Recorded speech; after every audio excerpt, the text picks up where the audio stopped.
We hear a lot of talk in the media about irresponsible actors who will not take responsibility for the results of the election. And now, the only person who has never actually received any scrutiny for that is one Hillary Rodham Clinton. And she's at it again, this time, saying that Joe Biden should not concede the election, that they have lots of lawyers and legal teams that they're building out in order to contest it if need be. Let's take a listen. This is a big organizational challenge, but at least we know more about what they're going to do. And, Joe Biden should not concede under any circumstances, because I think this is going to drag out, and eventually I do believe he will win if we don't give an inch.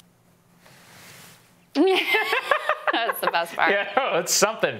Okay, all right. She's been openly doing this now with Russiagate for 4 years, now basically bringing it to the campaign of today of 2020. What drives me nuts about this is I think it's terrible whenever Trump is like, it's rigged, I don't know. Right, but Hillary does it basically exactly the same way, and the media gives her a complete pass. If not, they basically agree with her. They're like, oh yeah, Biden would be a fool to concede, and he should challenge it legally, put the country through 50 days of hell if we have to get into Bush v. Gore all over again. And so, anyway, that's Hillary. She's at it again. All right. It's pretty ridiculous. You're not going to believe I'm going to say this, but I actually kind of agree with her. Really? Because, oh, no. I know. Yeah.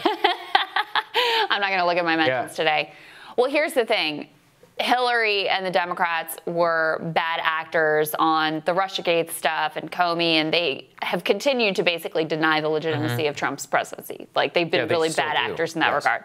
Trump has been a really bad actor in this regard, too, of just inventing conspiracy theories around Democrats or rigging the mail-in vote and all of this. So let's just be clear, bad actors all around. But I am legitimately concerned about the ability to pull off this election this fall in an organized and clear and, I don't want to say fraud-free, but in an organized, effective manner in which people feel confident that the vote was recorded properly. And that's just based simply on, this is not conspiracy theory, this isn't about like rigging or sending in fake ballots from dead people or whatever. Look at the experience that happened in New York. Yeah, it was a disaster. It was a mess. Yeah. And so, at least in that one state, as an example, you had 20% of mail-in ballots that were tossed. You have ongoing legal challenges over races that were incredibly close, where all the ballots weren't ultimately counted, where some of them it's being disputed whether they were thrown out for, legitimate reasons that were beyond the control of the voters. So I am really, really concerned about how this election is going to go this fall. So what my problem with the Democratic messaging on Trump has been is that they just have been this very simplistic, like, well, of course you're going to accept the results. Of course you're going to accept the results of the election. No, actually, we have to make sure that this was actually the democratic will of the people. And the truth is, I'm terrified that that is going to be a very, very messy determination this time around. You're making a nuanced and correct point about focusing about, states and especially Democratic states which are large and have unique difficulties processing these ballots. She is basically saying, don't concede the election. I don't think she honestly meant it in the same way that you did. And so maybe I'm not going to give her the benefit of the doubt. Too much credit here. And of course, the hypocrisy of, I'm sure if Trump said like the exact same thing, they'd be like, oh my God.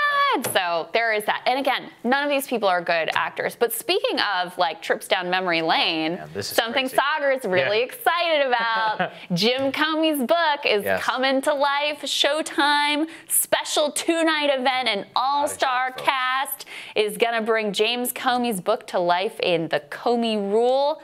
Let's take a look.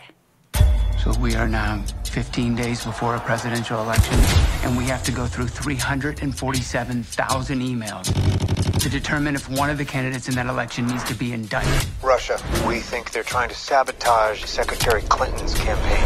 How? Never spend much time on Facebook. 8 hours to go before the polls begin to close. Wisconsin, you see the lead? This is a sweep. Dr. Comey, the networks have all called it for Trump. No one has ever succeeded like I have. This was not espionage. This was an attack. You're gonna get clobbered, Jim. Jim Comey, he's more famous than me. Really looking forward to working with you. We've now been presented the dossier concerning Russia and its connection to Trump. Putin began cultivating Trump as an asset and helped in real estate deals, hundreds of millions in loans. That constitutes a real threat to national security. Would you like to come over for dinner tonight? Just the two of us? Nobody gets treated as unfairly as I do.